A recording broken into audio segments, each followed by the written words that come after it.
Siguro secret.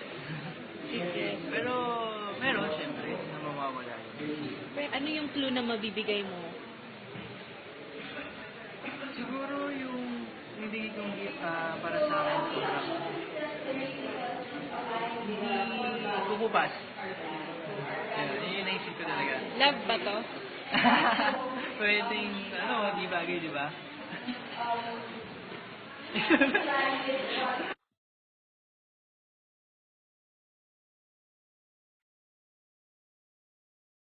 Yun nga po, pagka tinatanong po ako dyan, sinasabi ko talaga na, una ko nalapitan talaga ang magulang po niya, si nanay po niya. Siyempre, gusto ko maging, yun yung tamang paraan para sa akin. Bilang isang lalaki, respeto sa isang magulang, dapat makala mo na yun. Siyempre, yung mami ko, siguro,